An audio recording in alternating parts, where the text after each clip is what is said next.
السلام علیکم ورحمۃ اللہ وبرکاتہ والحمد للہ رب العالمین والعاقبۃ للمتقین والصلاة والسلام علی اشرف الانبیاء والمرسلین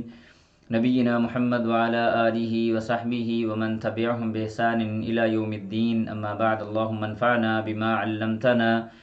وعلمنا ما ينفعنا وزدنا علما سبحانك لا علم لنا الا ما علمتنا انك انت العلیم الحکیم رب اشرح لي صدري ويسر لي امري واحلل عقدة من لساني يفقهوا قولي اللهم ربنا زدنا علما اللهم ربنا زدنا علما اللهم ربنا زدنا علما آمین۔ اہلا وسہلا مرحبا، خوش آمدید۔ آج ہماری یہ انڈرسٹینڈ قرآن لیول 1 شروع سے لے کے آخر تک جو کورس ہے اس لیول 1 کی آخری کلاس ہے۔ اس اللہ سے دعا کے ساتھ کہ جو بھی ہم نے وقت یہاں پہ گزارا، جو ہم نے اچھی باتیں کی، جو ہم نے علم حاصل کیا، اللہ اس کے مطابق عمل کرنے کی ہمیں توفیق عطا فرمائے اور ہمارے دلوں کو اللہ سبحانہ و تعالیٰ قرآن کے نور سے روشن فرما دے اور اللہ تعالیٰ ہمیں اہل قرآن میں سے بنائے۔ سبق نمبر 24 ہے، پارہ نمبر 6، آیت نمبر انشاءاللہ سورۃ المائدہ کی 51 سے لے کے ہم 82 تک یعنی 82 نمبر آیت تک اپنا سبق آج مکمل کریں گے، اور اس عزم کے ساتھ ہم اپنی کلاس کا اختتام کریں گے کہ اللہ سبحانہ و تعالیٰ ہمیں قرآن کے اس پیغام کے ساتھ جوڑے رکھے۔ گزشتہ آیات کے اندر یہود و نصارہ کے حوالے سے کچھ باتیں ہو رہی تھی بڑی تفصیل کے ساتھ، انہی کو آگے بڑھایا جا رہا ہے۔ میں سادہ لفظوں میں اگر یعنی عام انداز سے یا اختصار کے ساتھ 2 جملوں کے اندر اگر آج کے پورے سبق کا خلاصہ کروں تو وہ یہ ہے کہ اللہ سبحانہ و تعالیٰ نے یہود و نصارہ سے دوستی رکھنے کے حوالے سے احکامات بیان کیے ہیں، نمبر 1، اور نمبر 2 عقیدہ تثلیث یعنی عیسیٰ علیہ الصلوۃ والسلام کو خدا بنانا اور پھر اس کا انکار اور اس کی دلائل اللہ سبحانہ و تعالیٰ نے یہاں پہ ذکر کیے ہیں۔ یہ 2 جملوں میں ہمارے آج کے پورے سبق کا خلاصہ جو آپ کے سامنے میں نے رکھا ہے۔ تو سبق کا باقاعدہ آغاز کرتے ہیں۔ اعوذ باللہ من الشیطان الرجیم، بسم اللہ الرحمن الرحیم۔ یا ایہا الذین آمنوا لا تتخذوا اليہود والنصارى اولیاء بعضهم اولیاء بعض ومن یتولہم منکم فانہ منہم ان اللہ لا یہدی القوم الظالمین۔ اللہ سبحانہ و تعالیٰ نے یہاں پہ یہود و نصارہ سے دوستی رکھنے کے حوالے سے بڑے سخت قسم کے الفاظ اور بڑے سخت قسم کے احکامات ذکر کیے ہیں۔ فرمایا یا ایھا الذین، اے لوگو، آمنو جو ایمان والے ہو، لا تتخذوا، نہ تم بناؤ یا نہ تم پکڑو، الیہود یہودیوں کو، والنصارہ اور عیسائیوں کو، اولیاء اپنے دوست۔ یہودیوں اور عیسائیوں کو اپنے دوست بنانے کی ضرورت نہیں ہے۔ آج کے ہمارے سبق کا آغاز بھی اسی طرح کی آیت سے ہو رہا ہے اور آج کے سبق کا اختتام بھی اسی سے ملتی جلتی آیت کے ساتھ ہوگا۔ تھوڑا سا فرق ہوگا انشاءاللہ باذن اللہ، وہ وہاں پہ جا کے بتائیں گے۔ یہ اللہ سبحانہ و تعالیٰ نے یہود و نصارہ کو یا عیسائیوں کو یہودیوں کو دوست بنانے سے کیوں منع کیا ہے؟ یاد رکھیں الکفر ملت واحدہ، رسول اللہ صلی اللہ علیہ وسلم کی حدیث ہے، فرمایا کہ کفر جو ہے نا وہ ایک ہی ملت ہے، ان کا مقصد ایک ہی ہے کہ وہ یریدون لیطفئوا نور اللہ بافواہہم، وہ چاہتے ہیں کہ اللہ کا یہ جو نور ہے نا اس کو اپنی پھونکے مار مور کے بجھا دیں۔ واللہ متم نورہ ولو کرہ الکافرون، اللہ سبحانہ و تعالیٰ اپنے اس نور کو پورا کرنے والا ہے۔ هو الذی ارسل رسولہ بالہدی ودین الحق لیظہرہ علی الدین کلہ، اس دین کے آنے کا جو مقصد ہے نا وہ یہی ہے کہ اس نے ادیان کے اوپر غالب آ کے رہنا ہے، چاہے انسان جو مرضی کر لے، یہ لوگ جو مرضی کر لیں۔ اور یاد رکھیں آپس میں بے شک ان کی دشمنیاں ہوں، آپس میں بے شک لڑائیاں ہوں، عقیدے کا، دین کا، مذہب کا، منہج کا، آپس میں 100 اختلاف ہو ان کا، لیکن جب یہ اسلام کے خلاف ہوں گے تو الکفر ملت واحدہ ہو جائیں گے۔ اور جیسے ہم نے پڑھا بھی تھا سورۃ البقرہ کے اندر، اللہ فرماتے ہیں وَلَن تَرْضَىٰ عَنْكَ الْيَهُودُ وَلَا النَّصَارَىٰ حَتَّىٰ تَتَّبِعَ مِلَّتَهُمْ، کہ آپ سے یہودی اور عیسائی ہرگز ہرگز ہرگز راضی نہیں ہو سکتے۔ ان کی رضامندی لینے کا ایک واحد ذریعہ ہے، وہ یہ ہے کہ آپ ان کے دین کی پیروی کرنا شروع کر دیں۔ تو یہاں پہ اللہ سبحانہ و تعالیٰ نے ان کو دوست بنانے سے بڑے سخت الفاظ میں منع فرمایا۔ پھر آگے اللہ فرماتے ہیں بعضهم، ان کے بعض، اولیاء ان دوست ہیں، بعضاً ایک دوسرے کے، یعنی سادہ لفظوں میں آپ کہہ لیں تو بعضهم اولیاء، بعض کا ترجمہ یہ ہے کہ وہ ایک دوسرے کے دوست ہیں، وہ آپس میں دوست ہیں۔ ومن یتولہم، اور جو کوئی یتولہم ان کو دوست بنائے گا، ان سے یاری لگائے گا، منکم تم میں سے، فإنہ تو وہ، منہم انہی میں سے ہے، یعنی تم میں سے جو بھی ان کو دوست بنائے گا گویا کہ وہ انہی میں سے ہے۔ ان اللہ، بے شک اللہ تعالیٰ، لا یہدی، نہیں وہ ہدایت دیتا، القوم الظالمین، ظالم قوم کو۔ میں نے شاید آپ کے سامنے پہلے بھی ایک بار ذکر کیا تھا کہ جو یاری یا دوستی ہوتی ہے، یہ تعلق ہوتا ہے، یہ کوئی عام چیز نہیں ہے،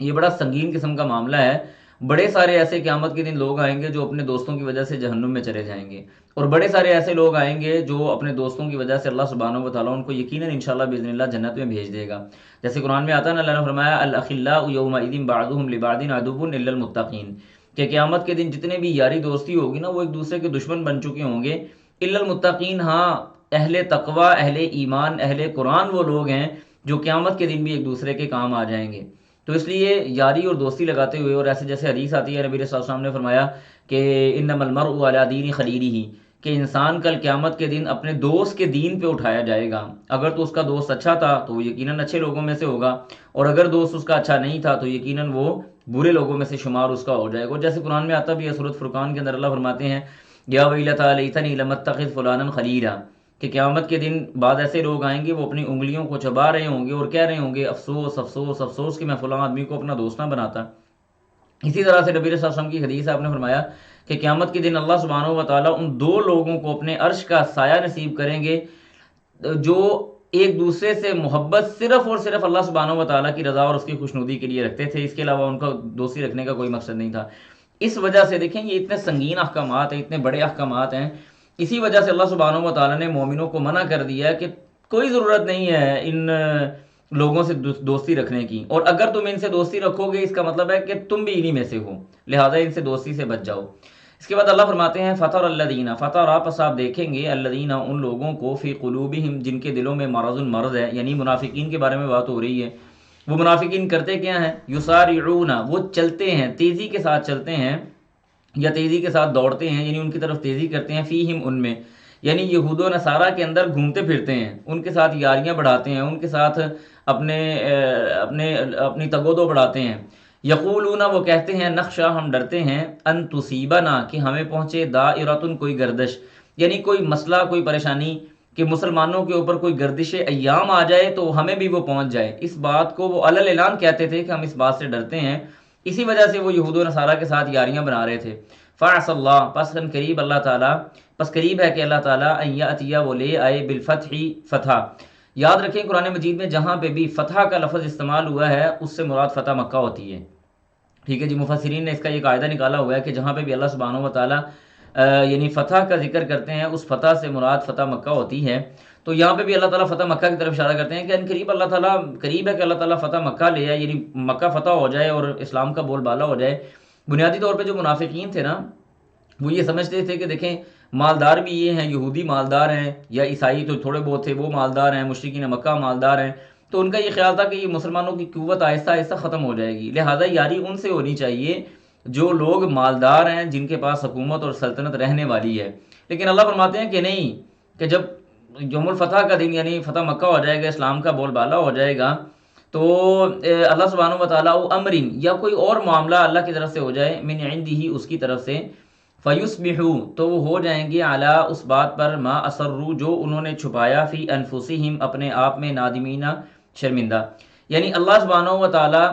فتح مکہ کر دے،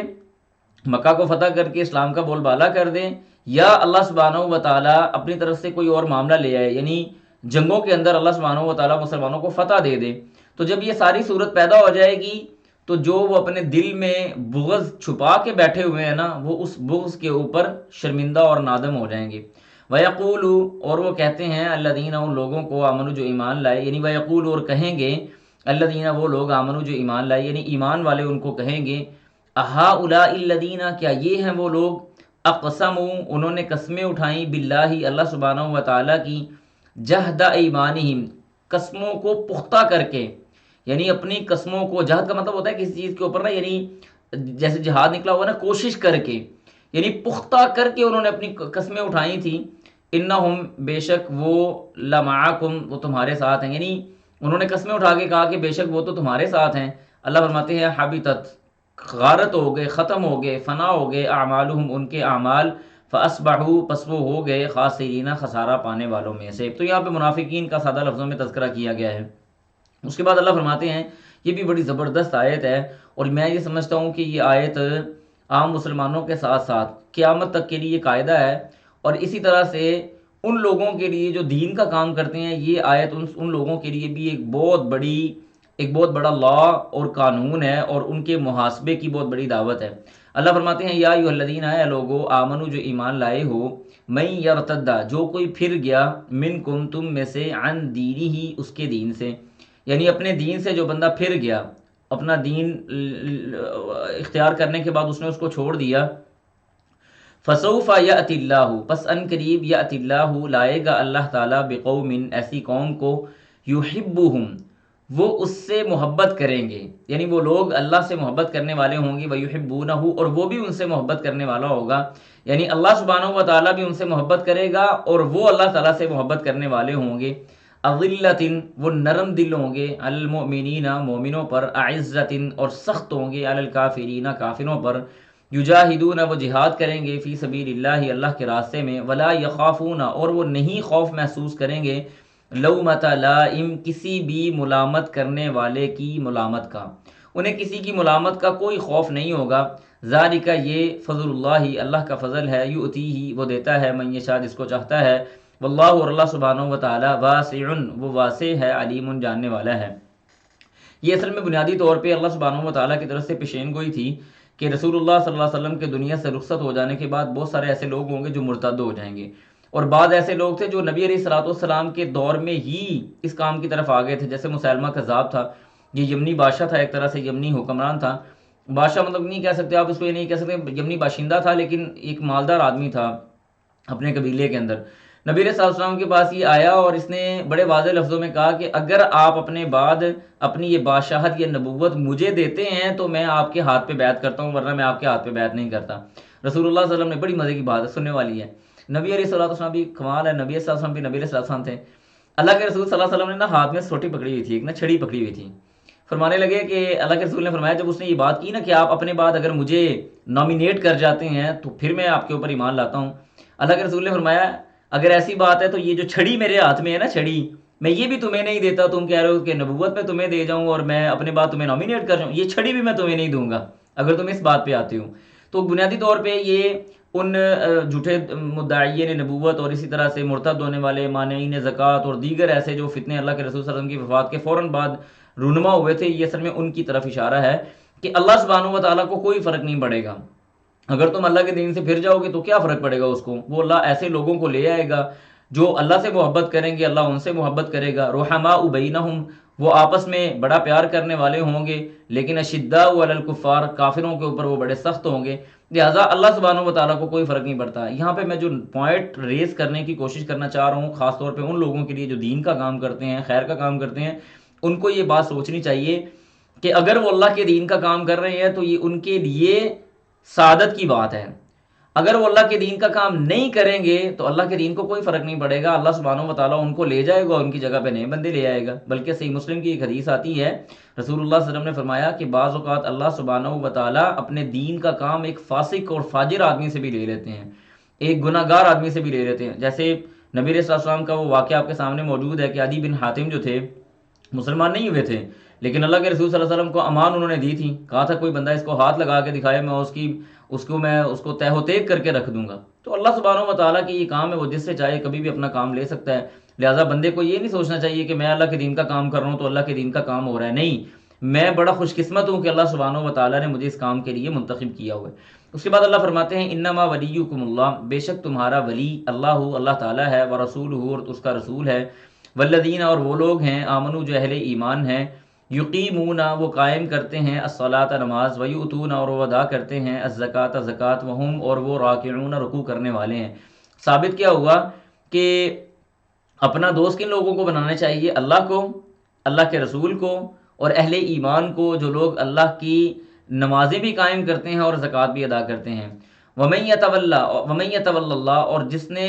بنا لیا دوست اللہ تعالیٰ کو، ورسولہ اور اس کے رسول کو، والذین اور ان لوگوں کو، آمنو جو ایمان والے ہیں، فإن پس بے شک حزب اللہ یہ اللہ کا گروہ ہے، حزب کہتے ہیں گروہ کو۔ سورۃ احزاب آپ نے سنا ہے نا لفظ، ٹھیک ہے جی، سورۃ احزاب یہ حزب کی جمع ہے، یعنی بہت سارے گروہ، بہت ساری جماعتیں۔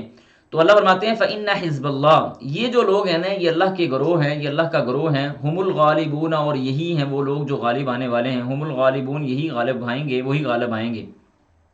اس کے بعد اگلا جو صفحہ ہمارے پاس آ رہا ہے اس میں بھی اللہ سبحانہ و تعالیٰ نے بڑے سخت انداز میں ہمیں ایک تنبیہ کی ہوئی ہے جس کو ہمیں سوچنے کی بہت زیادہ ضرورت ہے، اور واللہ العظیم میں کہتا ہوں آج کے دور میں اس تنبیہ کو سوچنے کی بہت زیادہ ضرورت ہے۔ اللہ فرماتے ہیں یا ایھا الذین، اے لوگو، آمنو جو ایمان لائے ہو، لا تتخذوا، نہ تم بناؤ، الذین ان لوگوں کو، اتخذوا جنہوں نے پکڑ لیا یا جنہوں نے بنا لیا، دینکم تمہارے دین کو، ہزوا مذاق، و لعبا اور کھیل تماشا، من الذین ان لوگوں سے، اوت الکتاب جو کتاب دیے گئے، من قبلکم تم سے پہلے، والکفار اور کفار سے، اولیاء دوست۔ سادہ لفظوں میں آپ یوں سمجھیں کہ اللہ نے فرمایا کہ تمہیں اہل کتاب اور کفار میں سے ایسے لوگوں کو اپنا دوست ہرگز نہیں بنانا چاہیے جن لوگوں نے تمہارے دین کو کھیل تماشا اور مذاق بنا لیا ہوا ہے۔ ثابت کیا ہوا کہ ہمیں دینی غیرت کی ضرورت ہے۔ اگر ہم ایسے لوگوں کو جو دین کا بھی مذاق اڑائیں، اسلامی شعائر کا بھی مذاق اڑائیں، جیسے آج کل ہمارے ہاں لبرلزم اور فیمنزم تنظیمیں چلتی ہیں، رسول اللہ صلی اللہ علیہ وسلم کا بھی مذاق اڑاتے ہیں، نعوذ باللہ، دین کا بھی مذاق اڑاتے ہیں، دین کے احکامات کا بھی مذاق اڑاتے ہیں، اور حقوق النساء کے نام کے اوپر انہوں نے پتہ نہیں کون کون سی فضولیات کی ہوئی ہیں۔ اگر ہم ان لوگوں کے بارے میں درد دل رکھتے ہیں اور ان کو اپنا دوست یا ان کو ہمدرد مانتے ہیں تو اس کا مطلب یہ ہے کہ ہمارے ایمان کے اندر خلل موجود ہے۔ ایک بندہ اللہ کے دین کو مذاق بنا کے بیٹھا ہوا ہے، وہ اس کو تماشا سمجھتا ہے، وہ اس کو یہ سمجھتا ہے جی کہ یہ تو کوئی فضول چیزیں ہیں، اور ہم لوگ ان سے محبت والے پہلو اختیار کر لیں۔ دیکھیں، من احب للہ واعطى للہ ومنع للہ فقد، من احب للہ وابغض فی اللہ واعطى للہ ومنع للہ فقد استکمل الایمان۔ رسول اللہ صلی اللہ علیہ وسلم نے فرمایا جو بندہ اللہ کے لیے محبت کرتا ہے اور اللہ ہی کے لیے نفرت کرتا ہے، اس کا مقصد ذاتی نہیں ہوتا، اللہ کے لیے وہ لوگوں کو مال دیتا ہے اور اللہ ہی کے لیے لوگوں سے وہ مال کو روک لیتا ہے، فقد استکمل الایمان، اس بندے کا ایمان تو بڑا مضبوط ہے۔ غزوہ بدر کے اوپر آپ کو وہ واقعہ یاد ہوگا کہ ابوبکر صدیق رضی اللہ تعالیٰ عنہ کے والد صاحب جو بعد میں مسلمان ہو گئے تھے، کہنے لگے بدر کے موقع کے اوپر تم 3 بار میری تلوار کے نیچے آئے ہو، میں نے تمہیں مارا نہیں ہے، میں نے تمہیں اپنا بیٹا سمجھ کے چھوڑ دیا۔ ابوبکر صدیق نے کیا فرمایا تھا؟ فرمایا کہ ابا جی اگر آپ ایک بار میری تلوار کے نیچے آ جاتے تو میں آپ کی گردن اڑا کے سائڈ پہ کر دیتا۔ دین کی غیرت کے اوپر کس چیز کی غیرت غالب آ جاتی ہے، اور اگر دین کی غیرت کے اوپر ہمیں کمپرومائز ہم کر جاتے ہیں تو اس کا مطلب یہ ہے کہ ہمارا ایمان جو ہے نا وہ کامل حد تک نہیں ہے۔ اس کے بعد اللہ فرماتے ہیں ٹھیک ہے جی، واتقوا اللہ، اور اللہ سے ڈر جاؤ، ان کنتم مؤمنین، اگر تم مومن ہو، وَإِذَا نَادَيْتُمْ، اب اگلی بات ہو رہی ہے، فرمایا وَإِذَا، اور جب، نادیتم، تم بلاتے ہو، إِلَى الصَّلَاةِ، نماز کی طرف، یعنی جب تم نماز کے لیے آذان کہتے ہو، اتخذوها، تو وہ اتخذوها، وہ پکڑ لیتے ہیں اس کو، ہزواً، مذاق، ولعباً، اور کھیل، یعنی وہ تمہاری نقلیں اتارتے ہیں۔ جیسے میں آپ کو بات بتاؤں، مدینہ کے اندر ایک عیسائی تھا، بڑا مالدار عیسائی تھا، جب بھی اذان ہوتی نا تو اشہد ان محمد رسول اللہ جب کہا جاتا تو وہ کہتا کہ قد حرک الکذب، قد حرک الکذب، کہ یقیناً جھوٹا آدمی جل گیا۔ اللہ کا کرنا ایسے ہوا کہ اس کے گھر کے اندر ایک رات اس نے وہ آگ کی چنگاری جلائی، اور وہ آگ کی چنگاری اس کے وہاں پہ لکڑیاں پڑی ہوئی تھیں ان میں لگ گئی، وہ اپنے پورے اہل خانہ سمیت اس گھر کے اندر جل کے مر گیا۔ ٹھیک ہے جی، تو اللہ سبحانہ و تعالیٰ نے اس کے منہ سے نکالی ہوئی جو بات تھی نا وہ اصل میں سچ کر دکھائی کہ واقعی جھوٹا آدمی جل گیا۔ تو یہ لوگ اس نماز کو جو ہے وہ مذاق بناتے ہیں۔ اسی طرح مشرکین مکہ کیا کرتے تھے کہ جب مسلمان نماز ادا کر رہے ہوتے یا اللہ کی عبادت میں مشغول ہوتے تو پیچھے سے سیٹیاں مارتے۔ ہمارے ہاں بھی یہ کام ہوتا ہے، اور میں نے خود اپنے ساتھ یہ کام محسوس کیا ہے، باقی باتیں چھوڑیں، مسلمانوں کا یہ حال ہے۔ ٹھیک ہے جی، تو اللہ سبحانہ و تعالیٰ، یعنی یہ نہیں ہے کہ ہمارے شاعر کا مذاق اڑایا جا رہا ہو اور ہم لوگ وہاں پہ اپنی دینی غیرت کا ثبوت دینے کی بجائے ان کے ساتھ کھیل تماشا کر رہے ہیں اور ان کو اپنا دوست بنا رہے ہوں، یہ بہت بڑا مسئلے والی بات ہے۔ تو اس کے بعد اللہ فرماتے ہیں ذالک، یہ بانہم، کس وجہ سے ہے، یعنی اس کی وجہ یہ ہے کہ قوم، یہ ایسی قوم ہے، لا یعقلون، جو عقل نہیں رکھتے، یہ ایسے کام کرنے والی قوم عقل نہیں رکھتی۔ اسی طرح سے غزوہ حنین کے موقع پہ اللہ کے رسول صلی اللہ علیہ وسلم واپس آ رہے تھے غزوہ حنین سے، تو ابو محذورہ رضی اللہ تعالیٰ عنہ، بڑا پیارا ان کا واقعہ اسلام لانے کا۔ یہ ابو محذورہ اس وقت مسلمان ہی ہوئے تھے، بچے تھے چھوٹے سے، تو مسلمانوں نے راستے میں کھڑے ہو کے اذان دی نا تو یہ اذان کی نقل اتارنے لگے جان بوجھ کے، 3-4 شرارتی بچے تھے تو وہ اذان کی نقل اتارنے لگے۔ نبی علیہ الصلوۃ والسلام نے نا ان کو بلا لیا، ان کو پکڑ کے لے آئے صحابہ کرام۔ اللہ کے رسول نے کہا اچھا نقل اتارو، کیا نقلیں اتار رہے تھے؟ سب نے نقلیں اتاری۔ ابو محذورہ نے جو نقل اتاری نا وہ بڑی پیاری اذان کی تھی، بڑی پیاری اذان کی۔ ابو محذورہ کا بڑا خوبصورت واقعہ آتا ہے، اللہ سبحانہ و تعالیٰ کے رسول نے ان کے لیے دعا کی اور اللہ تعالیٰ نے ان کو ہدایت دی، وہ مسلمان ہو گئے، صحابی رسول ہو گئے اور مؤذن رسول ٹھہرے۔ ابو محذورہ پھر بعد میں مسجد نبوی کے اندر اذان دیا کرتے تھے، یا دیگر جگہوں پہ اذان کے لیے اللہ سبحانہ و تعالیٰ نے ان کو منتخب کر لیا. تو یہ اللہ کی توفیق بھی ہوتی ہے، جس کو چاہے وہ ہدایت دے دیں. اس کے بعد اللہ فرماتے ہیں قل کہہ دیجئے یا اہل الکتاب، اے اہل کتاب، ہل تنقمون، کیا تم ضد لگا کے بیٹھے ہو، منا ہم سے، الا مگر ان آمنا کہ ہم اللہ پہ ایمان لے آئے، ان آمنا باللہ کہ ہم اللہ پہ ایمان لے آئے، وما انزل اور جو نازل کیا گیا الینا ہماری طرف ہم اس پہ ایمان لے آئے، وما انزل اور جو نازل کیا گیا من قبل اس سے پہلے، وَأَنَّا اور یہ کہ اکثرکم تمہارے اکثر جو ہیں وہ فاسقون فسق کرنے والے ہیں، گناہ گار ہیں. اب یہاں پہ اللہ سبحانہ وتعالیٰ نے خاص طور پہ نومینیٹ کیا ہے اہل کتاب کو، یہودیوں اور عیسائیوں کو. کیوں کیا؟ کہ مشرکین جو مکہ تھے نا وہ تو کسی دین پہ تھے ہی نہیں، اور نہ ہی ان کے پاس کوئی بشارتیں موجود تھی کہ محمد الرسول اللہ صلی اللہ علیہ وسلم جیسا کوئی نام والا آدمی آئے گا، وہ اللہ کا آخری نبی ہوگا، وہ اس طرح سے دین کو پھیلائے گا، اس طرح سے اس کے صحابہ کے جو ہیں وہ ان کے اوصاف ہوں گے، اور اس طرح سے وہ پورے جزیرہ نما عرب سے مشرکین کو نکال دے گا، یہودیوں کو نکال دے گا، وغیرہ وغیرہ. یہ سارے کے سارے دلائل اصل میں تورات اور انجیل کے اندر موجود تھے. تو اللہ نے یہاں پہ خاص طور پہ نامزد کیا ہے اہل کتاب کو کہ تم لوگ بھی ہمارے ساتھ ضد لگا کے بیٹھے ہو. تمہیں تو پتا تھا کہ محمد الرسول اللہ صلی اللہ علیہ وسلم آئیں گے، تمہارا ضد لگانا بنتا نہیں ہے کہ ہم اللہ پہ ایمان لے آئیں اور اس چیز کے اوپر ایمان لے کے آئیں جو اللہ نے نازل کی ہے، اور اس چیز کے اوپر بھی ایمان لے کے آئیں جو اللہ نے پہلے نازل کی ہے، اور وہ تمہاری کتابیں ہیں. ہم تو تورات پہ بھی ایمان لے کے آئے، ہم تو زبور پہ بھی ایمان لے کے آئے، ہم تو انجیل کے اوپر بھی ایمان لے کے آئے. کیا تم صرف اس وجہ سے ہمارے ساتھ ضد لگا کے بیٹھے ہو؟ یہ ایک استفہام تعجبی ہے کہ تمہارا یہ کام بنتا نہیں ہے جو تم کر رہے ہو. اس کے بعد اللہ فرماتے ہیں کل کہہ دیجئے ہل انبئکم کیا میں تم کو خبردار کروں، کیا میں تم کو خبر دوں، ہل کیا انبئکم میں تم کو خبر دوں بشرن کسی بری چیز کی، من ذالکا اس بات سے بھی، مثوبتن کہ جو ٹھکانہ ہے عند اللہ اللہ کے پاس، یعنی اللہ کے پاس جو جہنم کا ٹھکانہ ہے نا، اس سے بھی زیادہ بری چیز کی میں تمہیں خبر نہ دوں. وہ کیا ہے؟ من لعنہ اللہ جس پر اللہ تعالیٰ نے لعنت کر دی، وغضب اور غضب کیا علیہ اس پر، وجعل اور بنا دیا منہم ان میں سے القردہ قردہ کہتے ہیں یعنی بندروں کو، والخنازیر اور خنزیر، وعبد الطاغوت اور طاغوت کے بندے، طاغوت کی عبادت کرنے والے،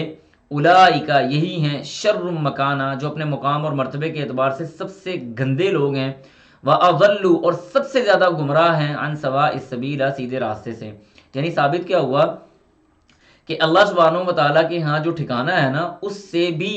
بری چیز یہ ہے کہ اللہ سبحانہ و تعالیٰ اس دنیا کے اندر کسی آدمی کا چہرہ بگاڑ دے، اس کے اوپر غضب کر دے، اس کے اوپر لعنت کر دے، اس کو اپنی رحمت سے دور کر دے، اور اللہ تعالیٰ اس بندے کو شیطان کی عبادت میں مشغول کر دے. یعنی سادہ لفظوں میں یوں سمجھ لیں کہ اللہ تعالیٰ کسی آدمی کے لیے ہدایت کے راستے بند کر دے، اس کے دل کے اوپر مہر لگا دے، اور اس کے اوپر غضب اور غصہ کر کے اس کو اپنی رحمت سے مایوس اور دور کر دے.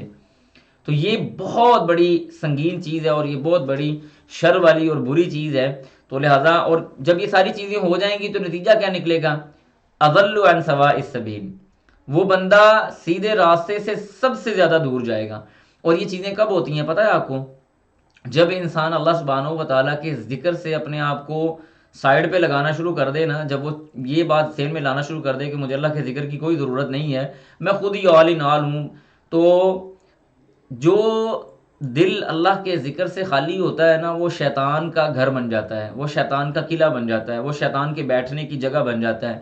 شیطان پھر اس کے اندر اپنی سوچوں کو ڈالنا شروع کرتا ہے. جب شیطان کی سوچیں آنے شروع ہو جائیں، اس کے بعد انسان وسوسوں کا شکار ہوتا ہے یا خواہشات کا. دو ہی وجہ ہوتی ہیں گمراہ ہونے کی، یا انسان وسوسوں کا شکار ہوتا ہے، اور وسوسے کا شکار آدمی واپس پلٹ سکتا ہے. یہ میری بات نوٹ کر لیجئے گا، جو بندہ وسوسے کی وجہ سے گمراہ ہوتا ہے اور اگر اس کے اندر سچی لگن موجود ہے تو اللہ سبحانہ و تعالیٰ اس کو واپس دین کی طرف لے آتے ہیں. لیکن جو بندہ اپنی خواہشات کی وجہ سے دین سے دور ہوتا ہے وہ کبھی واپس نہیں آتا. اس کی موٹی سی مثال آپ یہودیوں کو دیکھ لیں. وہ اپنی خواہش کی وجہ سے، حسد کی وجہ سے، جانتے تھے کہ یہ اللہ کے رسول ہیں، خواہشات کی وجہ سے انہوں نے اللہ کے رسول کو نہیں مانا، نہیں ایمان لے کے آئے. منافقین کو دیکھ لیں، خواہشات کی وجہ سے اللہ کے رسول کو نہیں مانا، نہیں ایمان لے کے آئے. مشرکین مکہ میں جو بڑے بڑے سردار تھے وہ خواہشات کی وجہ سے اللہ کے رسول پہ ایمان نہیں لے کے آئے تھے. اللہ سبحانہ و تعالیٰ نے ہدایت کے راستے بند کر دیے، جبکہ ان کے مقابلے میں جو لوگ وسوسوں کا شکار تھے انہوں نے اللہ کے رسول سے کویسچننگ کی، سوال و جواب کیے، اور اللہ سبحانہ و تعالیٰ نے ان کو ہدایت دے دی۔ لہذا یہ بہت بڑا اللہ کی طرف سے عذاب ہے کہ اللہ سبحانہ و تعالیٰ کسی آدمی کو خواہشات میں مبتلا کر کے اپنے دین سے، اپنے ذکر سے، اپنی عبادت سے دور کر دے۔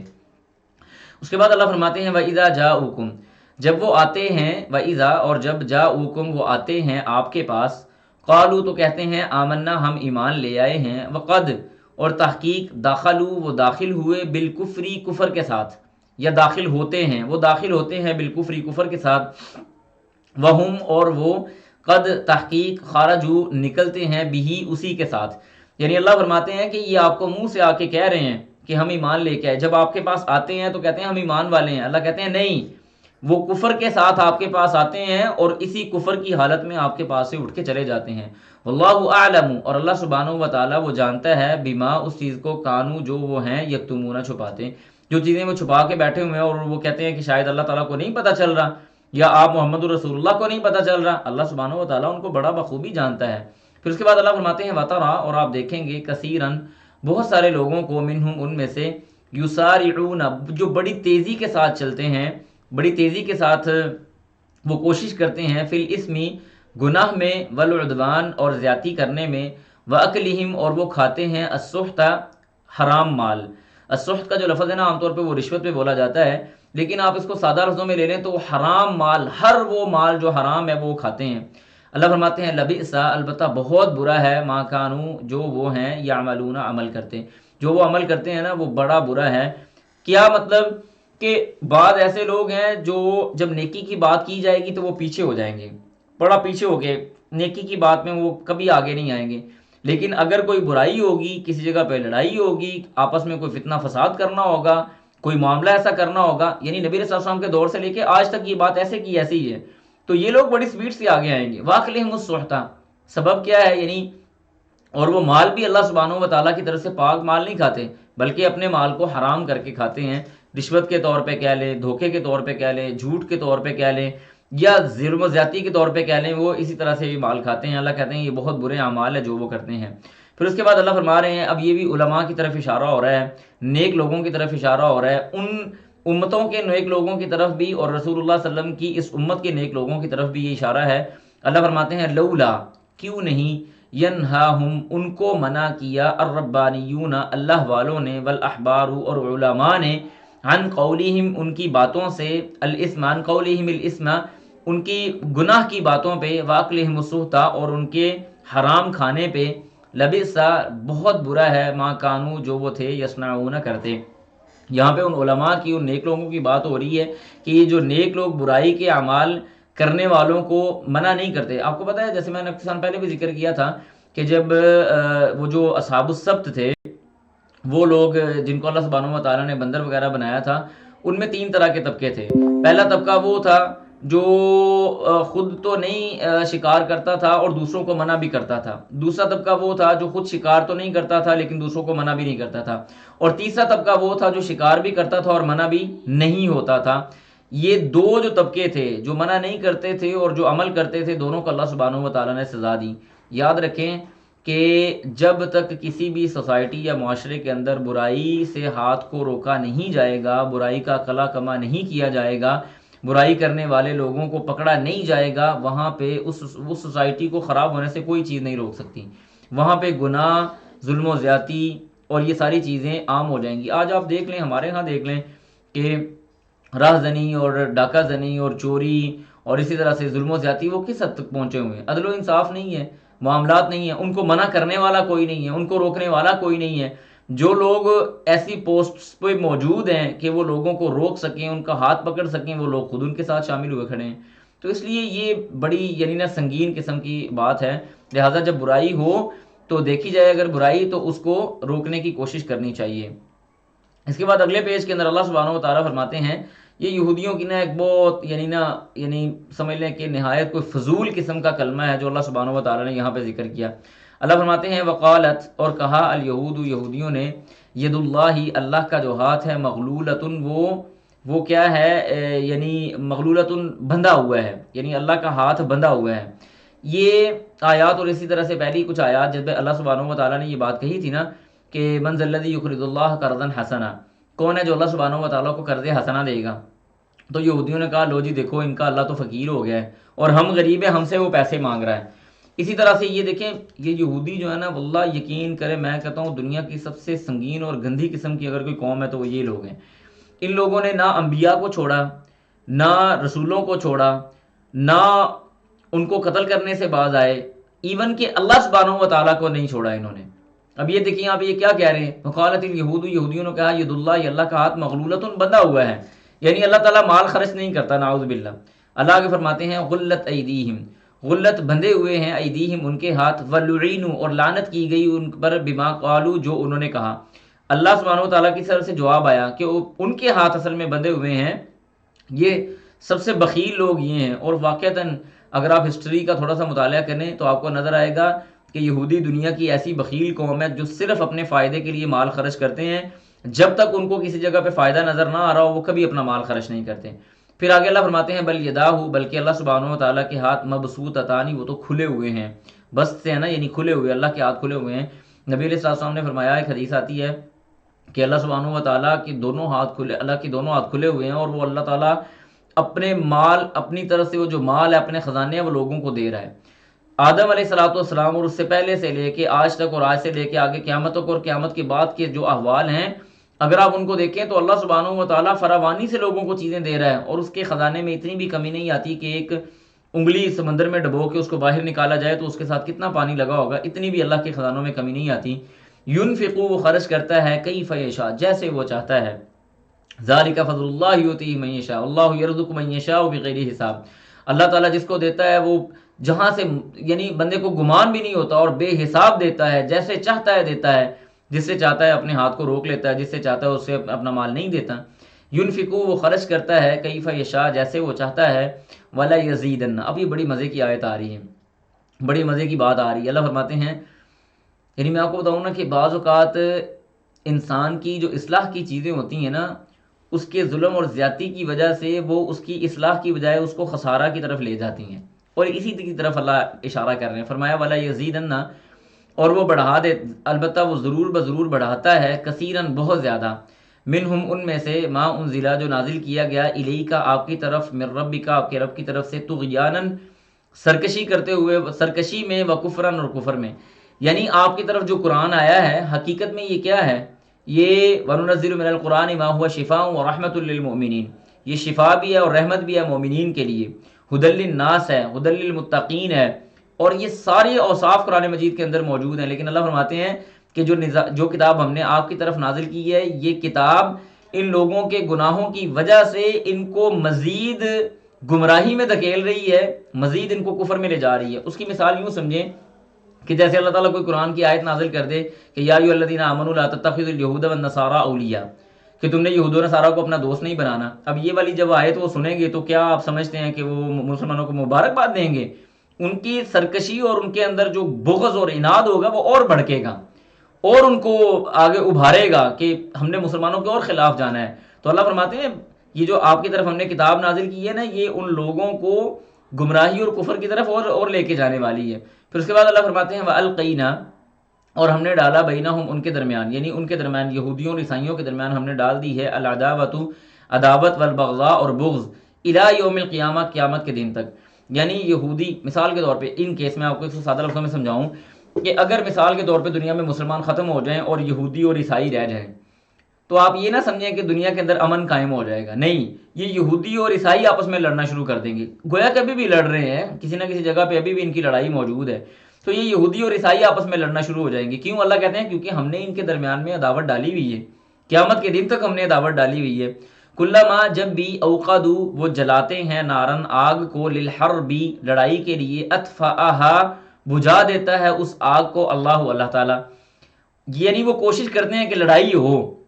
جیسے اس کی مثال آپ یوں سمجھ لیں کہ وہ شماس یہودی جو تھا، غزوہ بدر کے بعد اس نے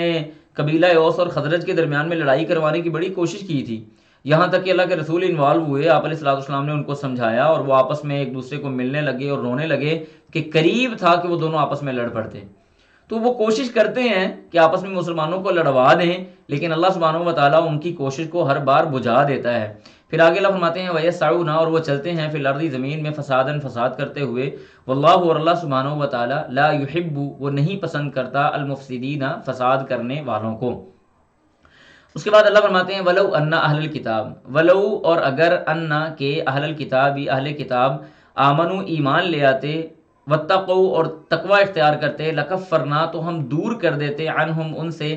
سیئاتہم ان کے گناہوں کو ولا ادخلناہم اور ضرور بضرور ہم ان کو داخل کرتے جنات النعیم نعمتوں والی جنت میں۔ یعنی اللہ فرماتے ہیں کہ اہل کتاب اگر رسول اللہ صلی اللہ علیہ وسلم پہ ایمان لے آتے اور تقوی اختیار کرتے تو ہم ان کو نعمتوں والی جنت میں لے کے جاتے۔ ولو انہم اور اگر وہ ہوتے اقامو کھڑے یعنی اگر وہ قائم ہوتے تورات پر والانجیل اور انجیل پر وما انزلا اور جو نازل کیا گیا الیہم ان کی طرف من ربہم ان کی طرف سے لاکلوا تو ضرور وہ کھاتے من فوقہم اپنے اوپر سے ومن تحت ارجلہم اور اپنے ومن تحت اور نیچے سے ارجلہم اپنے پاؤں کے، یعنی اوپر نیچے سے ان کو اللہ سبحانہ و تعالی رزق کی فراوانی کر دیتا۔ جیسے وہ آیت آتی ہے اللہ نے فرمایا نا کہ وَلَوْ أَنَّ أَهْلَ الْقُرَىٰ آمَنُوا وَاتَّقَوْا لَفَتَحْنَا عَلَيْهِمْ بَرَكَاتٍ مِّنَ السَّمَاءِ وَالْأَرْضِ اگر اہل علاقہ، اہل زمین، اہل بستی، اہل ملک، اہل قریہ تقوی اختیار کرتے تو اللہ سبحانہ و تعالیٰ زمین اور آسمان کے سارے خزانے ان کے سامنے کھول کے رکھ دیتا کہ جاؤ عیاشی مارو، یہ سارے کے سارے خزانے ہم نے تمہارے اوپر لوٹا دیے ہیں۔ تو اللہ فرماتے ہیں کہ یہ تورات اور انجیل کے اوپر بھی قائم نہیں ہے نا، چلے اللہ کے رسول کی بات تو چھوڑ دیں، یہ اپنی اس کتاب کے اوپر بھی قائم نہیں ہے جو اللہ نے ان کی طرف نازل کی تھی، تو مال کی فراوانی کہاں سے ہو جائے؟ اور اگر یہ سمجھتے ہیں کہ ہم اللہ اور اس کے رسول کو چھوڑ کے مال پر کما لیں گے اور مال کی طرف چلے جائیں گے تو یہ بھی بہت بڑی بات ہے۔ پھر آگے اللہ فرماتے ہیں منہم ان میں سے امتن ایک گروہ ایسا ہے مقتصدہ کا مطلب ہے یعنی سیدھی راہ کے اوپر جو سیدھے راستے پہ چلنے والا ہے، ان میں سے بعض ایسے لوگ ہیں جو سیدھے راستے پہ چلنے والے ہیں وکثیر اور زیادہ تر منہم ان میں سے ساء برے ہیں ما یعملون جو وہ عمل کرتے ہیں، یعنی چند ایسے لوگ ہیں جو سیدھے راستے پہ چلنے والے ہیں جو تورات پہ ایمان لاتے ہیں، انجیل پہ ایمان لاتے ہیں، اور جیسے ایک حدیث آتی ہے نبی صلی اللہ علیہ وسلم نے فرمایا کہ اہل کتاب میں سے بعض ایسے لوگ ہیں جن کو دوہرا اجر ہے۔ پہلا اجر ان کو یہ ہے کہ وہ اپنے نبی پہ ایمان لے کے آئے، اور دوسرا اجر ان کو یہ ہے کہ وہ مجھ پہ بھی ایمان لے کے آئے، انہوں نے دو انبیاء کے اوپر، دو شریعتوں کے اوپر ایمان لے کے آئے، ان کے لیے دوہرا اجر ہے۔ تو منہم امت مقتصدہ ان میں سے بعض ایسے لوگ ہیں جو سیدھے راستے کے اوپر ہیں، اور لیکن اکثر لوگ کیا ہیں، وہ برائی کے اعمال کرتے ہیں، وہ برے اعمال کرتے ہیں، وہ درست اعمال نہیں کرتے۔ اس کے بعد اللہ نے نبی علیہ الصلوۃ والسلام کی فریضے کے بارے میں بات کی ہے۔ دیکھیں کسی بھی نبی کے جو فرائض منصبی ہیں ان میں سے سب سے بڑا فرض یہ ہے کہ جو بھی اس کی طرف بھیجا جائے وہ آگے پہنچا دے۔ اللہ نے فرمایا یا ایھا الرسول اے رسول بلغ پہنچا دیجئے ما انزل جو نازل کیا گیا الیک آپ کی طرف، اے محمد صلی اللہ علیہ وسلم جو آپ کی طرف نازل کیا گیا ہے نا وہ آپ پہنچا دیں، من ربک آپ کے رب کی طرف سے، وَإِن لَّمْ تَفْعَلْ اور اگر آپ نے ایسا نہ کیا، فما بلغت تو آپ نے نہیں پہنچایا رسالتہ اس کے پیغام کو، اس کی رسالت کو آپ نے نہیں پہنچایا، واللہ اور اللہ تعالیٰ یعصمک وہ آپ کو بچا رہا ہے من الناس لوگوں سے، ان اللہ بے شک اللہ تعالیٰ لا یہدی وہ نہیں ہدایت دیتا القوم الکافرین کافر قوم کو۔ اس کی آپ یہ مثال سمجھیں کہ کوئی بھی جو نبی ہوتا ہے نا وہ کبھی بھی شریعت کو چھپاتا نہیں ہے۔ آج اگر کوئی لوگ دین کے اندر کوئی نئے کام کرتے ہیں، جیسے حضرت عائشہ رضی اللہ تعالیٰ عنہ کی حدیث آتی ہے، آپ نے فرمایا کہ اگر کوئی آدمی یہ کہے کہ رسول اللہ صلی اللہ علیہ وسلم نے اپنی امت سے کسی چیز کو چھپایا ہے تو اس بندے نے جھوٹ بولا ہے، اس نے نبی علیہ الصلوۃ والسلام کے اوپر افترا باندھا ہے، اس نے آپ علیہ الصلوۃ والسلام کے اوپر یعنی درست بات نہیں کی۔ اور جیسے وہ حدیث بھی آتی ہے، آپ نے سنی بھی ہے کہ وہ خطبہ حجۃ الوداع کے موقع پہ اللہ تعالیٰ آپ کو بھی اور مجھے بھی بار بار میدان عرفات میں اور حج کرنے کی توفیق عطا فرمائے، اللہ تعالیٰ اپنے گھر کی زیارت نصیب کرے۔ خطبہ حجۃ الوداع کے موقع کے اوپر رسول اللہ صلی اللہ علیہ وسلم نے کیا کہا تھا؟ سارا خطبہ بیان کرنے کے بعد آپ نے فرمایا کہ کیا میں نے امانت ادا کر دی ہے، کیا میں نے اپنی بات پہنچا دی ہے؟ تو صحابہ نے کیا کہا تھا؟ قد ادیت الامانہ، آپ نے امانت ادا کر دی اور آپ نے اللہ کا پیغام ہم تک پہنچا دیا۔ اور نبی علیہ الصلوۃ والسلام نے انگلی اٹھا کے کہا تھا اللہم اشہد اللہم اشہد اللہم اشہد، اللہ تو گواہ ہو جا، اللہ تو گواہ ہو جا، اللہ تو گواہ ہو جا۔ تو کسی بھی نبی کے جو فرائض منصبی ہیں وہ پہنچا دینا ہے، اور پہنچانا یہ اللہ سبحانہ و تعالیٰ کی طرف سے ہے اور اللہ سبحانہ و تعالیٰ کی وہ رسالت ہے۔ اس کے بعد اللہ فرماتے ہیں قل کہہ دیجئے یا اہل کتاب، اہل کتاب لستم علی شیء تم کسی بھی چیز پہ نہیں ہو۔ محمد صلی اللہ علیہ وسلم ان اہل کتاب کو یہ کہہ دیجئے کہ تم کسی چیز پہ بھی نہیں ہو۔ کسی چیز پہ بھی نہیں ہو، نہ تم ادھر کی ہو نہ ادھر کی ہو. ہاں یہاں تک کہ تقیمو، تم کھڑے ہو جاؤ یا قائم ہو جاؤ، تورات پر، والانجیل اور انجیل پر، یعنی انجیل اور تورات کے اوپر عمل کرنے والے ہو جاؤ. وما انزل، اور جو نازل کیا گیا، الیکم تمہاری طرف، من ربکم تمہارے رب کی طرف سے. تورات پر عمل کرنے کا مطلب کیا ہے کہ اگر یہ تورات پہ ہی صحیح معنوں میں عمل کر لیں تو رسول اللہ صلی اللہ علیہ وآلہ وسلم کے اوپر ایمان لانا یہ لامحالہ ہو جائے گا، کیونکہ تورات اور انجیل کے اندر آپ علیہ الصلوۃ والسلام کی بشارتیں موجود ہیں. ایون میں آپ کو مزے کی بات بتاؤں، یہ میرے پاس یہاں پہ کتاب مقدس پڑھی ہے، میں نے ایک ریسرچ کرنی تھی، اپنا تھیسس میں نے لکھنا تھا، تو اس کے لیے میں نے کتاب مقدس لی کسی عیسائی بندے سے، اور یقین کریں میں آپ کو مزے کی بات بتاؤں، مجھے نہیں کوئی سمجھ آئی کہ وہ کیا ہے. میں بڑی مشکل سے اس کے آگے پیچھے کر کے میں نے اس میں سے کچھ چیزیں، دو چار عبارتیں میں نے لکھنی تھی، وہ میں نے لکھ لی. ایون جو آج اتنی تحریف شدہ کتاب مقدس موجود ہے، اولڈ ٹیسٹیمنٹ اور نیو ٹیسٹیمنٹ، یعنی تورات، عہد نامہ قدیم اور عہد نامہ جدید جو موجود ہے، اس کتاب کے اندر بھی رسول اللہ صلی اللہ علیہ وسلم کی بشارتیں موجود ہیں. یعنی انہوں نے بسیار کوشش کی ہے کہ ان کتابوں سے اللہ کے رسول صلی اللہ علیہ وسلم کے آنے کی آمد کو نکال دیا جائے، اس کے باوجود اللہ کے رسول صلی اللہ علیہ وسلم کی آمد وہاں پہ موجود ہے. تو یہ اللہ تعالیٰ کی طرف سے معجزہ ہے کہ کر لو جو کرنا ہے، ہم نے تمہارے سامنے حجت پیش کر دی ہوئی ہے.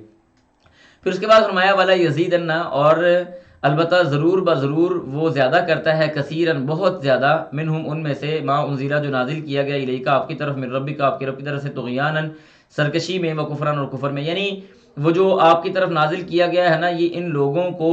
سرکشی اور طغیانی اور گمراہی اور بے راہ و روی کے اندر ہی لے کے جاتا ہے، ان کو فائدہ اس سے نہیں ہونے والا. فلا تأسا، پس نہ آپ مایوس ہوں، علی القوم، ایسی قوم سے، الکافرین جو کافر ہیں. کافر قوم سے مایوس ہونے کی آپ کو ضرورت نہیں ہے. نبی علیہ الصلوۃ والسلام حریص علی المؤمنین، بڑے حریص تھے.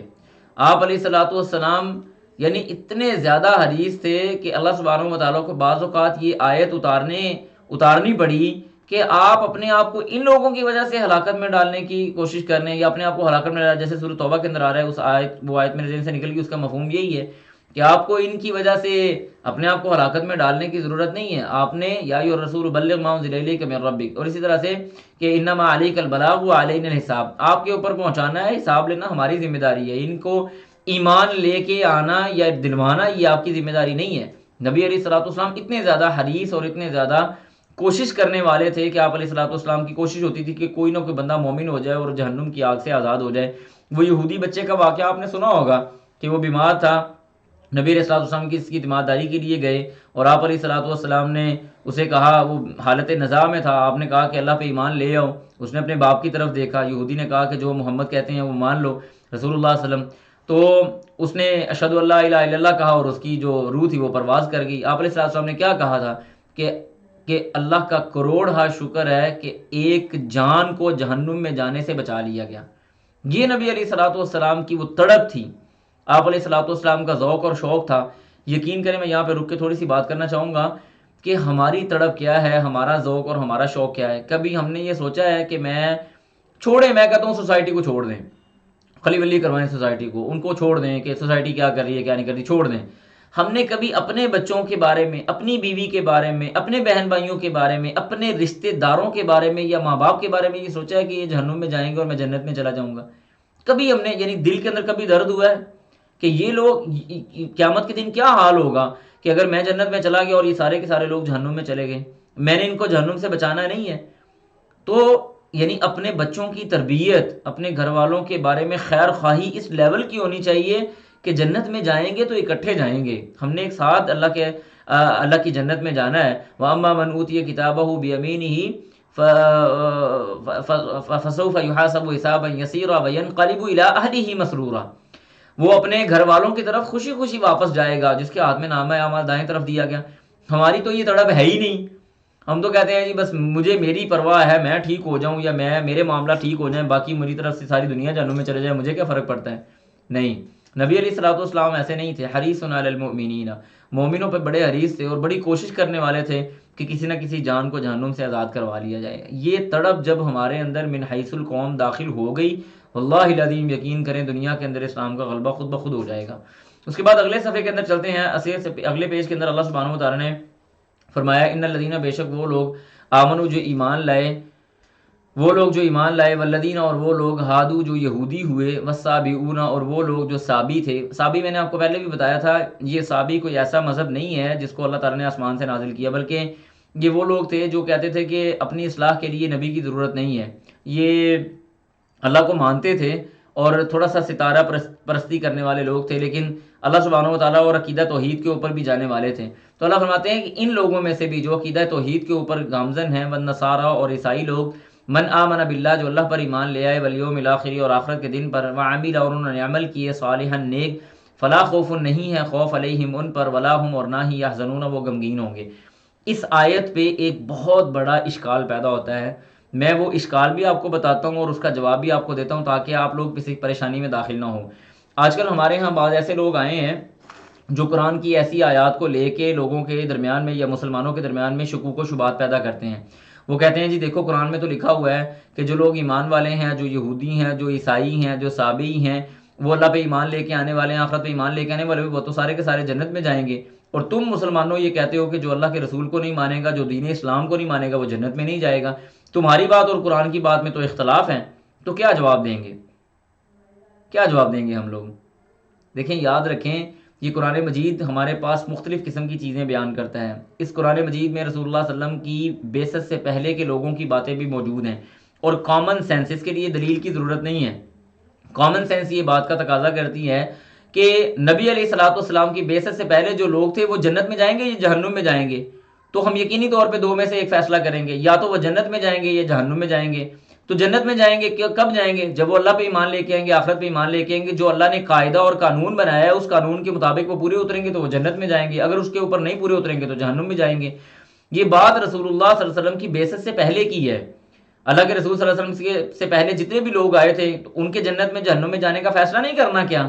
ان کے بھی جنت جہنم میں جانے کا فیصلہ کرنا ہے نا. تو جنت جہنم میں جانے کا فیصلہ وہی ہوگا کہ وہ اگر اپنے دور کے نبی کے اوپر ایمان لائے، اللہ پہ ایمان لائے، آخرت کے دن کے اوپر ایمان لائے، جو ان سے مطالبہ کیا گیا انہوں نے اس کو پورا کیا تو وہ جنت میں جائیں گے. یہ بات ان لوگوں کی ہو رہی ہے. البتہ اللہ کے رسول صلی اللہ علیہ وسلم کی بعثت کے بعد اللہ نے فرما دیا ان الدین عند اللہ الاسلام، اللہ کے ہاں جو دین ہے وہ اسلام ہے. ومن یبتغی غیر الاسلام دینا فلن یقبل منہ، یہ قرآن میں ہی اللہ نے کہا ہے نا کہ دین اسلام آ جانے کے بعد کسی اور دین کو قبول نہیں کیا جائے گا. اگر نجات اور فلاح کا راستہ چاہتے ہیں تو آپ علیہ الصلوۃ والسلام کے اوپر ایمان لے کے آنا پڑے گا، اللہ پہ ایمان لے کے آنا پڑے گا، دین اسلام کو اپنی زندگی کا رول اینڈ ریگولیشن اور دستور کے مطابق دستور بنانا پڑے گا، پھر آپ جنت میں جائیں گے، ادروائز آپ جنت میں نہیں جا سکتے. تو لہٰذا یہ قرآن کے اندر کوئی کانفلکٹ نہیں ہے، بلکہ یہ آیات اور اس سے ملتی جلتی آیات یہ اللہ سبحانہ و تعالیٰ کے رسول سے پہلے آنے والے لوگوں کے بارے میں ہیں کہ وہ یہودی تھے، عیسائی تھے، صحابی تھے، وہ جو بھی تھے، وہ اللہ پہ ایمان لائے، انہوں نے اس دور کے تقاضے پورے کیے تو وہ جنت میں جائیں گے. اللہ ان کے ساتھ زیادتی تھوڑی کرے گا. ہاں جی انشاءاللہ امید ہے کہ یہ بات کلیئر ہو گئی ہوگی. اس کے بعد اللہ فرماتے ہیں لقد اخذنا، البتہ تحقیق، اخذنا ہم نے پکڑا یا ہم نے بنایا یا ہم نے لیا، میثاق کا وعدہ، بنی اسرائیل سے، وارسلنا اور ہم نے بھیجا الیہم ان کی طرف رسول، ہم نے ان کی طرف رسول بھیجے اور ان سے وعدہ بھی کیا. کلما جب بھی جاءہم آیا ان کے پاس یا آ گئے ان کے پاس رسول بما اس چیز کے ساتھ لا تہوا انفسہم جو ان کی اپنی خواہش کے مطابق نہیں تھے. تہوا یعنی ہوا خواہش کو کہتے ہیں، اور انفسہم ان کی اپنی. اللہ کہتے ہیں کہ جب بھی ان کے پاس ان کی خواہش کے مطابق رسول نہیں آئے تو انہوں نے کیا کیا؟ فریقاً ایک گروہ کو کذبوا انہوں نے جھٹلا دیا، و فریقاً اور ایک گروہ کو یقتلون انہوں نے قتل کر دیا. ایک گروہ کو انہوں نے جھٹلایا اور دوسرے گروہ کو وہ قتل کرتے ہیں. یعنی ان کا ماننا یہ تھا جیسے زکریا علیہ الصلوۃ والسلام کو قتل کیا گیا، یحییٰ علیہ الصلوۃ والسلام کو قتل کیا گیا، اور اسی طرح سے یہودیوں نے کوشش کی کہ عیسیٰ علیہ الصلوۃ والسلام کو بھی سولی پہ لٹکا دیں، اور آج بھی وہ کہتے ہیں کہ عیسیٰ علیہ الصلوۃ والسلام سولی پہ لٹک گئے تھے. تو اللہ سبحانہ و تعالیٰ نے اس بات کی طرف اشارہ کیا کہ جب بھی کوئی نبی ان کی خواہش کے مطابق نہیں آیا نا تو انہوں نے یا تو اس کو جھٹلا دیا یا اس کو قتل ہی کروا دیا. پھر اللہ فرماتے ہیں وحسبوا اور گمان کیا انہوں نے اللہ تکونا کہ نہیں ہے وہ فتنۃ کسی آزمائش میں، یعنی انہوں نے اس کو کوئی گناہ تصور ہی نہیں کیا کہ یہ تو عام سی بات ہے. اللہ فرماتے ہیں فعموا وہ اندھے ہو گئے، وصموا اور بہرے ہو گئے، ثم پھر تاب اللہ علیہم اللہ تعالیٰ نے پھر ان کی توبہ قبول کی. یعنی جیسے آپ یوں سمجھ لیں کہ زکریا علیہ الصلوۃ والسلام اور یحییٰ علیہ الصلوۃ والسلام کے قتل کے بعد انہوں نے بخت نصر نے یہودیوں کے اوپر حملہ کیا. یعنی یہ اس واقعے کی طرف ایک طرح سے سمجھیں اشارہ ہے کہ بخت نصر کے حملہ کیا اور سارے یہودیوں کو قید کر لیا، پھر انہوں نے اللہ سے توبہ کی، اللہ تعالیٰ سے انہوں نے معافی مانگی، پھر اللہ سبحانہ و تعالیٰ نے میرے دن سے نکل گیا نام وہ کون سا بادشاہ تھا، اس بادشاہ کے ذریعے ان کو آزادی دلوائی، بخت نصر کو مغلوب کیا، پھر یہ آزاد ہو گئے، جب وہ آزاد ہو گئے پھر زمین میں فساد کرنے لگ گئے. تو اللہ کہتے ہیں ثم پھر عمو وہ اندھے ہو گئے، وسمو اور دوبارہ وہ کیا ہو گئے بہرے ہو گئے، وسمو کثیرن اور بہت زیادہ بہرے ہو گئے، منہم اکثر ان میں سے بہرے اور اندھے ہو گئے، یعنی اپنی خواہشات کے اندر اندھے بہرے گونگے ہر قسم کے کام انہوں نے کرنا شروع کر دیے، جو ان کے دل میں آیا انہوں نے وہ کیا، فساد فی الارض کیا. واللہ اور اللہ تعالیٰ بصیر وہ دیکھنے والا ہے، بما یعملون جو وہ عمل کرتے ہیں. اس کے بعد اگلی آیت میں اللہ فرماتے ہیں، یہ عیسائیوں کے عقیدے کے حوالے سے ابھی کچھ باتیں ہو رہی ہیں. جیسے میں نے آپ کو بتایا کہ دو لفظوں میں خلاصہ ہے کہ یہود و نصارہ کو دوست نہیں بنا رہا، ان کا رویہ کیا ہے، اور عیسیٰ علیہ الصلوۃ والسلام کے بارے میں بات ہو رہی ہے. اس کے بعد اللہ فرماتے ہیں لقد اور البتہ تحقیق کافر ہو گئے الذین وہ لوگ قالوا جنہوں نے کہا ان اللہ بے شک اللہ تعالیٰ هو المسیح ابن مریم وہ مسیح ابن مریم ہے.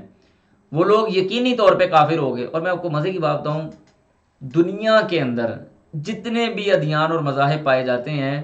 ان میں سے سب سے زیادہ کنفیوز مذہب جو ہے نا وہ عیسائیوں کا اس وقت کا مذہب ہے.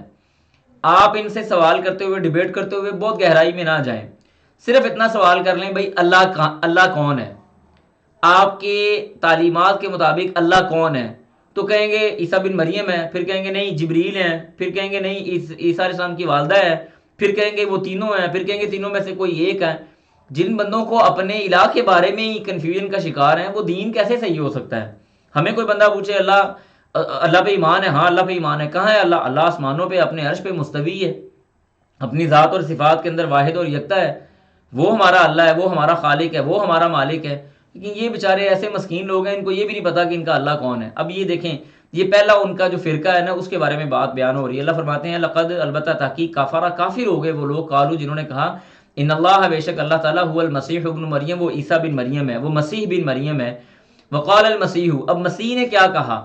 وقال المسیح اور مسیح علیہ السلام نے کہا یا بنی اسرائیل اے بنی اسرائیل اعبدوا اللہ اللہ کی عبادت کرو، اللہ کی عبادت کرو، ربی وہ میرا رب ہے، وربکم اور تمہارا بھی رب ہے. اب عیسیٰ بن مریم خود انکار کر رہے ہیں اور یہ کہتے ہیں کہ نہیں عیسیٰ علیہ السلام الہ ہیں. دیکھا اللہ کی طرف سے جواب کیسا خوبصورت آ رہا ہے کہ تم تو کہہ رہے ہو کہ عیسیٰ علیہ السلام الہ ہیں، اور عیسیٰ علیہ السلام کہہ رہے ہیں کہ میں تو الہ نہیں ہوں، میں تو تم اس رب کی عبادت کرو جو میرا بھی رب ہے اور تمہارا بھی رب ہے. انہ من یشرک اور جس نے شرک کیا باللہ اللہ کے ساتھ فقد حرم اللہ تو تحقیق اللہ نے حرام کر دی علیہ اس پر الجنت جنت، ومأواہ النار اور اس کا ٹھکانہ آگ ہے، وما للظالمین اور نہیں ہے ظالموں کے لیے من انصار کوئی بھی مدد کرنے والا، کوئی بھی ان کو چھڑوانے والا. اب یہ یہودیوں کا جو ایک فرقہ ہے نا اس کے بارے میں بات ہوئی ہے، یہاں پہ دوسرے فرقے کے بارے میں بات ہو رہی ہے. یہ کون لوگ ہیں؟ یہ کہتے ہیں لقد اور البتہ تحقیق اللہ کہتے ہیں لقد اور البتہ تحقیق کافر ہو گئے الذین وہ لوگ قالو جنہوں نے کہا ان اللہ بے شک اللہ تعالیٰ ثالث ثلاثہ تین میں سے ایک ہے، ثالث ثلاثہ یعنی تینوں ان میں سے یعنی یوں سمجھ لیں کہ تینوں ہی اللہ تعالیٰ ہیں. آگے اللہ فرماتے ہیں وما یعنی تینوں اللہ نہیں ہیں، یعنی ان کا عقیدہ کیا ہے، وہ کہتے ہیں کہ عیسیٰ علیہ السلام بھی اللہ ہیں اور جبریل بھی اللہ ہیں جو روح الامین ہے جو آئے تھے، اسی طرح سے ان کی جو والدہ ہے وہ بھی اللہ ہے.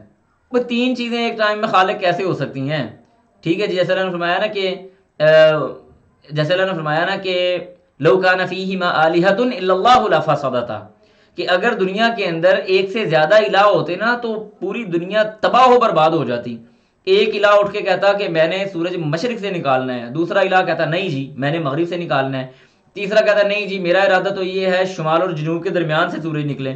زمین کا نظام کیسے چلتا؟ یہ جو زمین کا یہ کائنات کا نظام اپنے پوری طاقت اور پوری تابناکی کے ساتھ اور پورے اپنے وقت کے اعتبار سے جو چل رہا ہے نا، یہ اس بات کی دلیل ہے کہ اس کو چلانے والی ایک ذات ہے. آپ چھوڑیں، میں کہتا ہوں خلی ولی کروائیں کہ کائنات تو بہت بڑی ہے. ایک چھوٹا سا ملک ایک چھوٹی سی ریاست کے اندر 2 صدر بنا دیں، 2 وزیر اعظم بنا دیں اور انہیں کہیں کہ ملک چلا کے دکھائیں، وہ ملک ہی نہیں چل سکتا. کائنات تو چھوڑ دیں. اب یہ کہتے ہیں کہ 3 الہ ہیں. اب 3 کو بھائی کیسے ہو گئے؟ جنہوں نے کہا کہ اللہ تینوں میں سے تیسرا ہے، یعنی تینوں میں سے تیسرا ہے، یہ تینوں الہ ہیں، ان میں سے کوئی نہ کوئی اللہ ہے. کنفیوز، کوئی پتہ نہیں ہے کون سا اللہ ہے. اللہ فرماتے ہیں وما من الہ اور نہیں ہے الہ الا مگر الہ واحد ایک خالق کی سب سے بڑی صفت یہ ہے کہ وہ اکیلا ہوتا ہے. اگر خالق مخلوق ہو تو وہ خالق کبھی نہیں ہو سکتا. پھر اس کے بعد اللہ فرماتے ہیں وَإِن لَّمْ يَنْتَهُوا، اور اگر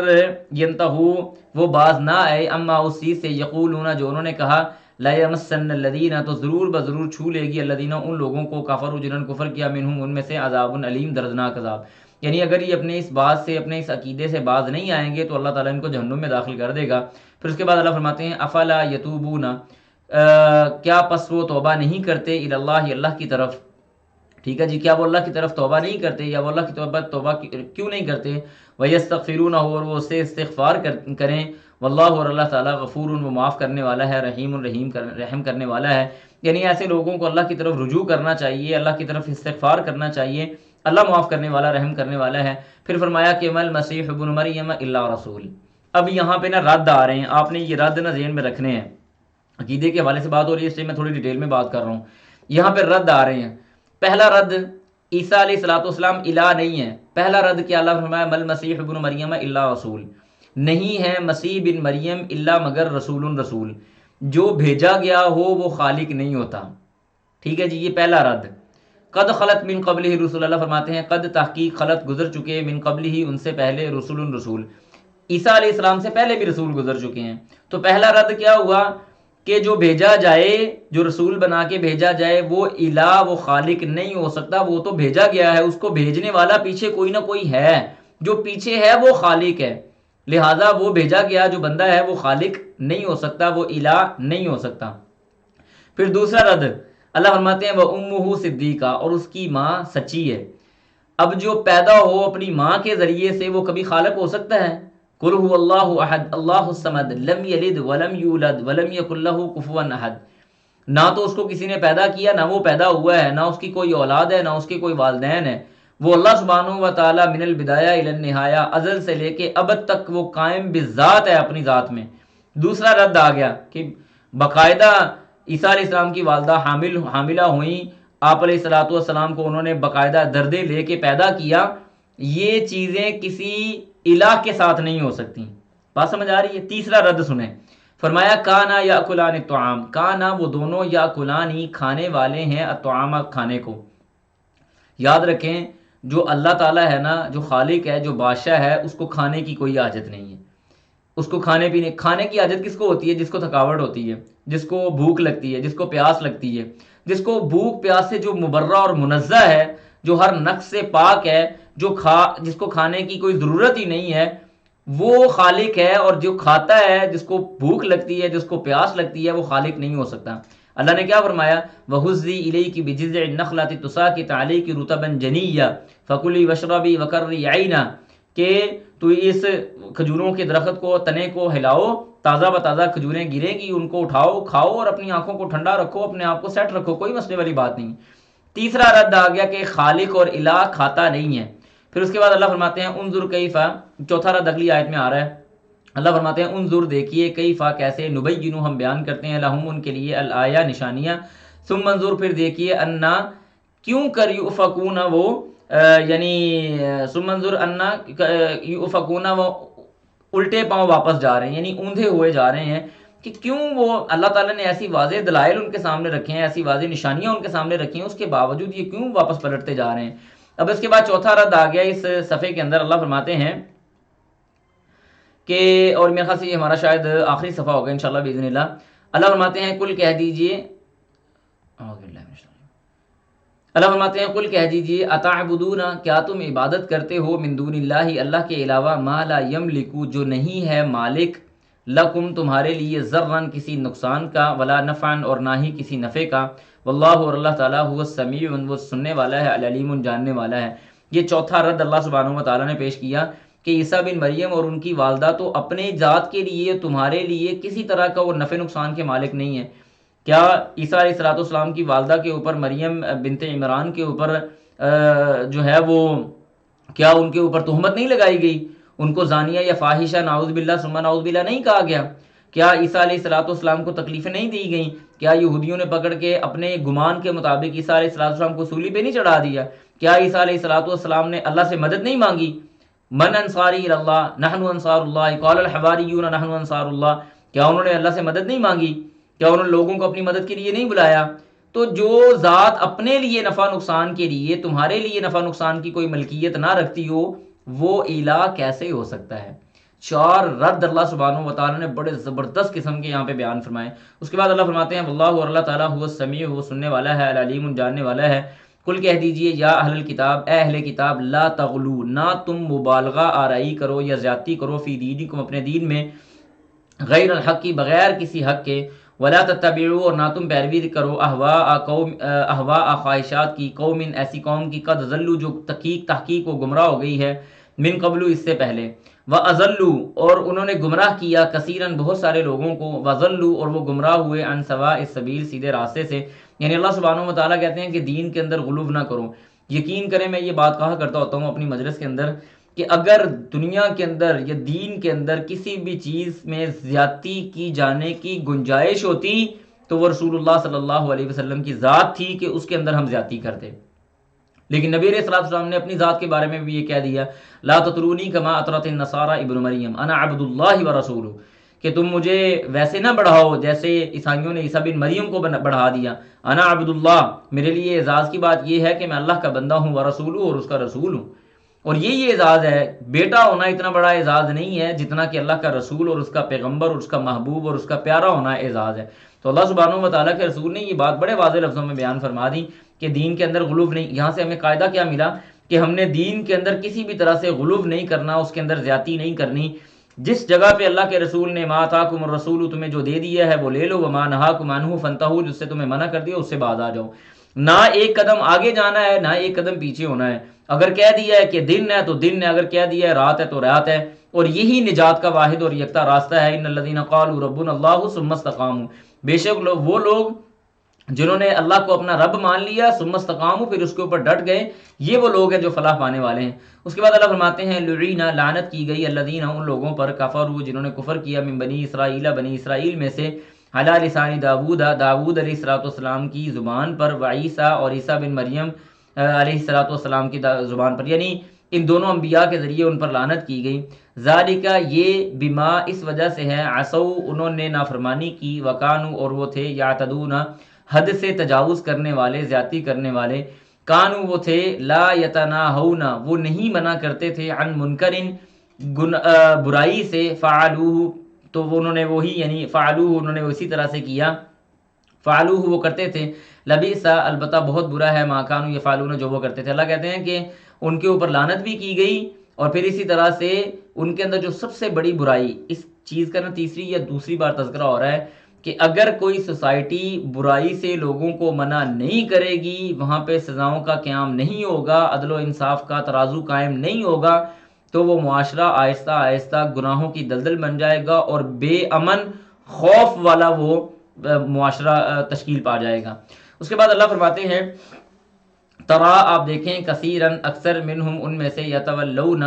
وہ دوست بناتے ہیں، الذین، ان لوگوں کو، کفروا، جنہوں نے کفر کیا۔ ٹھیک ہے جی، جن لوگوں نے کفر کیا ان میں سے وہ اکثر کو دوست بناتے ہیں۔ اس کے بعد اللہ فرماتے ہیں لبئس، البتہ بہت برا ہے، ما قدمت، جو انہوں نے آگے بھیجا، لہم،